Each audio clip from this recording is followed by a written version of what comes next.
I think it's a great way how an individual can change the entire organization. An individual can change an entire country. An individual can change wherever he's working on by the way he thinks. I was reading an article recently on the success story of Elon Musk, who is the CEO of Tesla Motors. And what makes Elon Musk so incredibly good at everything he tries? So his former college roommate and first wife have provided a possible answer to that. He said the Tesla founder brings incredible focus and intensity to the things that interest him. And he uses that same focus and intensity to go after the things he wants. But what exactly makes him so powerfully successful that he was able to basically create the whole electric vehicle industry from scratch and seems to be on the track for the straight out of science fiction goal of colonizing Mars, which obviously had a lot of social media likes. And not to mention actually doing something about Southern California traffic by creating those tunnels. Now, my question here is to you, Amit sir. How can we take lessons from his story and apply in our lives, as some people might ask? Or do you think that everyone should be creating their own story, and as in how they move forward, they should learn from their own stories and apply that transformative thinking approach which we are talking about here? Well, I've read, like you have read, and perhaps less than you, about Elon Musk, and I do wish him all success. And very strong example of a businessman who's following, as you say, that who immerses himself in what he does and just does it, and all kinds of extraordinary ideas. But let me say that in transformative thinking, there are three critical components uh, which now go over and above what I was saying earlier. The first of these is passion, and passion is very important. And I never tire of sharing an example, which I've done many times with many people, but it's always struck me as a very powerful example. Uh, the Dutch painter, Vincent van Gogh, um, spent many years as a carpenter.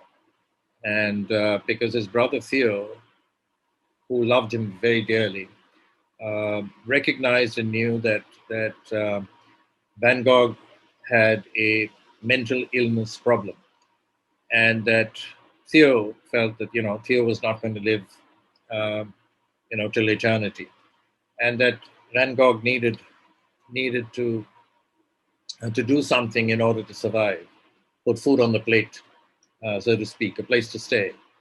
And so he thought that it'd be a great idea if Van Gogh could learn a skill, and so he taught him carpentry.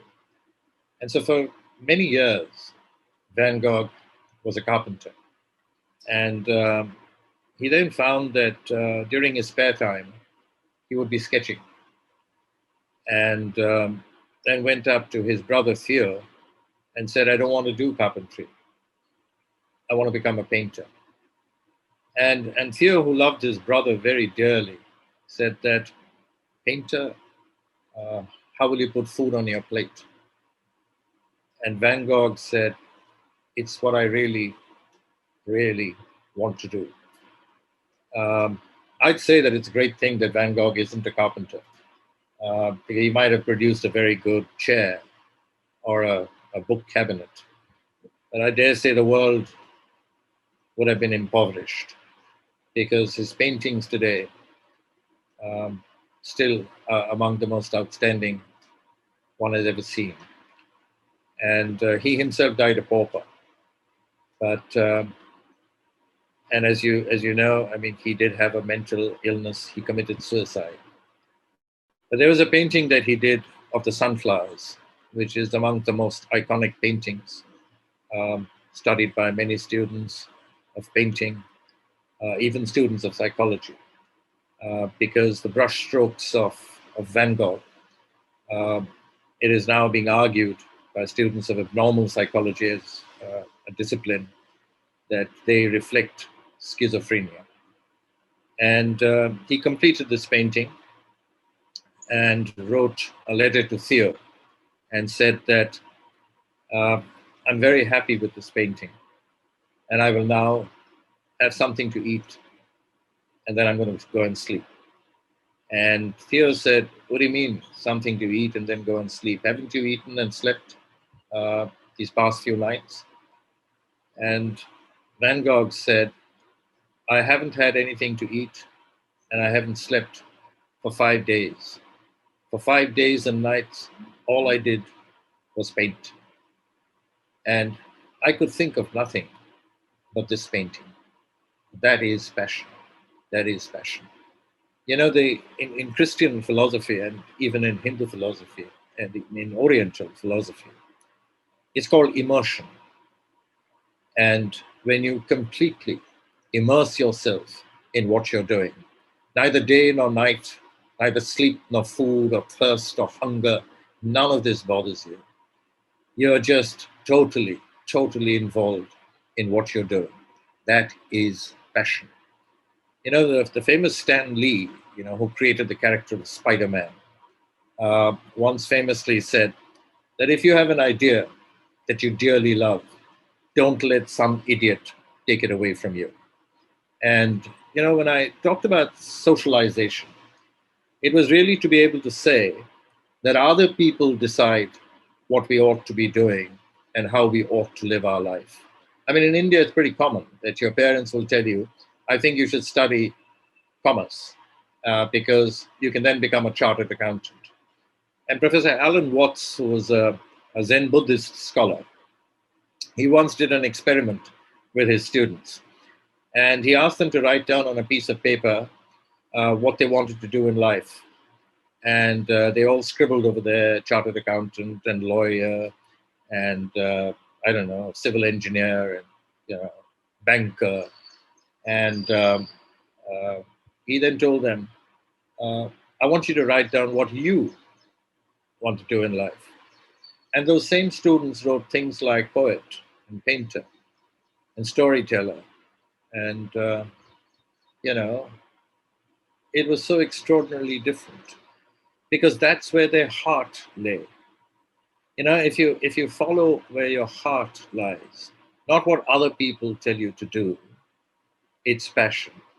Because you will then go right and deep into it. If you want to be someone who deals with eye cancer, your studying business management might help you run a hospital, but we could possibly lose an eye cancer specialist. It's what you want to do that is very, very important. That's called passion. There is a second element to transformative thinking. It's called dispassion. Dispassion is really doing what you're having to do or what you've decided to do without thinking about the end result that could be achieved. You know, when Sachin Tendulkar or Don Badman went onto the cricketing field and took their stance, they didn't face the first ball and tell themselves that I'm going to score a century. I mean, Tendulkar has this famous statement, doesn't he? When he says that when I look at the ball coming towards me, I face every ball with respect. I face every ball with respect that it deserves. And if the respect that it deserves is one to hook it, or to straight drive it, or to block it, or to cut it, or to sweep it, that's what I do. You face every ball with respect. And that is critical because you're not focused on the outcome. You know, in the Mahabharata and in the Bhagavad Gita, for example, the great Song of God, as it is called, when Krishna and Arjuna are talking, and the essence of Eastern philosophy is captured in that, where Krishna tells Arjuna to fight the battle without thinking of the outcome of the battle. I mean, you don't learn or decide that you enjoy singing and you decide to learn how to sing or to sing You don't do it saying that I'm going to sing like Neil Diamond or Johnny Cash or Leonard Cohen or Lata Mangeshkar. You sing because you like to sing and you follow that passion. So passion and dispassion are closely related. But there's a third element to this, and that's called compassion. Because at the heart of what you do, there must be the other person. Because if we are a community, then it is critically important that we think not just as a me society, but as a we society. That we recognize and ask ourselves, what is the impact of my action? Is this the right thing to do? And therefore, departing from Elon Musk, let me give you an example from someone in India. And I talk about Ratan Tata and why I think he combines passion, dispassion, and compassion. You know, we had a terrible incident, a terrorist attack in Mumbai, and came to be known as 2611 only because of similarities with 9/11. But one of the great iconic structures of India, the Taj Gateway, was burnt, and the iconic images of the burning hotel, which has a great history. It's just adjacent to the gateway of India in Mumbai. And after it was burnt, and many people from the Taj Hotel, many of its employees died, including the manager, by the way. Um, Ratan Tata decided that that hotel would be built, rebuilt. And it would be rebuilt because it would be a symbol of the human spirit, that the human spirit could not be destroyed by a terrorist attack. And the images of Mr. Tata roaming around in the hotel, mingling with each and every one of the employees, the company that was asked to rebuild it, the work that he did with the families of all the employees who died. If you go to that hotel today and you go into the lobby, you will find that there is a large area in the lobby, in public space, full public space, where there is a tribute to the people who died. He acknowledged this. And this acknowledgement, unlike another hotel, which also was attacked, where they have a small plaque of 1.5 feet by 1.5 feet, hidden behind a palm tree, in which the names of those who died from the hotel are listed. This was different, what Mr. Tata did. Because, and of course, every one of the families who lost someone from the Tatas, all the children are taken care of, the family is taken care of, their full education is paid for life, and they have a job once they graduate. Now, this is the combination of passion, where you believe that it's not just a company, it stands for who you are. It's dispassion, where it's possible that what you try to do might not achieve the end result. But then you will go back to the drawing board and course correct. And there's compassion, because built into all of this are ethics, values, and the other person. It's always the other person. Mahatma Gandhi has a talisman, and the talisman that I keep quoting all the time because it moves me when I think of what he said. And he said that if there is something you want to do in life, ask yourself whether your action will improve the conditions of the person who you know or you have seen, who's among the weakest, the most marginalized, the most susceptible in society. And if the answer is yes, it will help that person, go ahead and do it. But if the answer is no, it might not, then go back to the drawing board and redo what you're going to do. It's transforming lives that transformative thinking does. And that's what Professor Ian Jacobs said, didn't he? When he said that a great university stands on the twin pillars of not just great learning and great research, but it stands on the third pillar where both research and learning transform lives for the better. I think that's transformative thinking.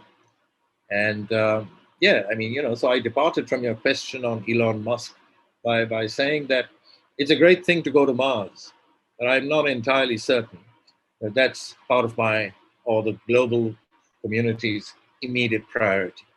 And I think there are many grand challenges that confront the global community today, which need to be handled and tackled. Mars is most certainly not an immediate priority as far as I'm concerned. But I do believe he reflects passion, which is an extraordinary, extraordinary ability that human beings have. And all of us have it. All of us have it. You know, Jean-Paul Sartre, the French existentialist philosopher, once said, hell is other people, which means if you let your life be dominated by other people's thinking, if they decide who you're going to be, what you're going to do, then hell is other people. We need to ask ourselves, why do we do what we do? And we are then on the journey of transformative thinking. And I hope it made sense.